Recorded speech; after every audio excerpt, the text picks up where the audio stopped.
Kalau kita melihat pengumuman BLT dan bansos, terutama juga kenyataan di lapangan, kita, melihat banyak ketidakhadiran, mmm, Ibu Risma begitu yang, mungkin diharapkan dapat menjadi salah satu penyalur dari bantuan ini. Apakah memang, tidak dilibatkan, dari KSP sendiri seperti apa? Bu Risma nggak terlibat gitu maksudnya? Iya betul. Masa sih? Masa sih? Kita lihat waktu Desember 2023 tahun lalu ya, penyaluran BLT ada Bu Risma kok, ada Pak Presiden, ada Bu Risma ya. Jadi, tapi pada intinya ginilah ya, Bu Mensos ya bukan tidak terlibat lah. Kita lihat dulu tuh bansos yang mana. Kalau tadi PKH, bantuan pangan non tunai, kartu sembako itu kan rutin ya oleh Kemensos ya, Bu Mensos, Bu Risma tentu saja sangat terlibat ya. Kalau untuk yang lain ya pada prinsipnya kan menteri-menteri ini kan kita semua ini kan pembantu presiden ya dan seluruh jajaran ya. Mungkin Pak Presiden mempertimbangkan ada persoalan beban kerja dan sebagainya, kita mungkin tidak bisa memastikan ya. Tapi pada intinya sebenarnya kalau kita bicara bansos secara keseluruhan tidak benar kalau Bu Risma tidak terlibat ya. Tapi mungkin ada bantuan tertentu yang memang keterlibatan Bu Mensos atau Kementerian Sosial mungkin tidak terlalu besar. Contohnya bantuan pangan yang tadi saya sebut oleh Badan Pangan melalui Bulog. Itu memang aturannya begitu. Jadi yang memberikan perintah kepada Bulog itu setelah ada Badan Pangan memang Badan Pangan. Datanya data dari Kemensos. Jadi kalau keterlibatan tidak harus secara fisik terlihat dan sebagainya ya. Jadi saya kira pada intinya seluruh jajaran pemerintah ini kan terlibat dan menurut penilaian kami ya Bu Mensos tetap terlibat dalam penyaluran bansos kalau kita melihat bansos secara keseluruhan.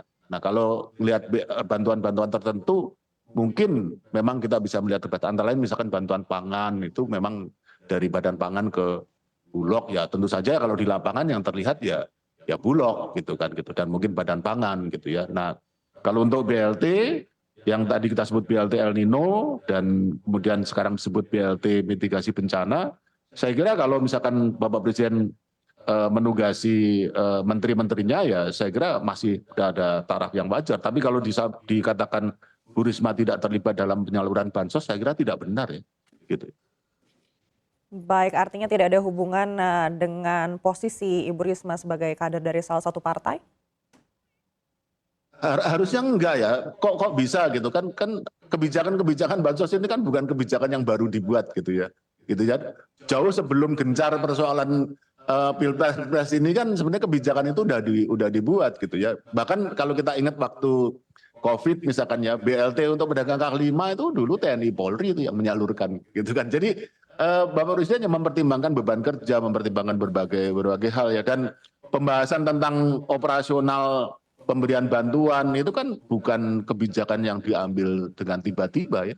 Tadi kalau Bu Sri Mulyani menyoroti masalah anggarannya, ya betul anggarannya sudah dibahas di tahun untuk 2024, dibahas di tahun 2023, sudah diputuskan bukan hanya oleh pemerintah tapi juga oleh DPR gitu ya.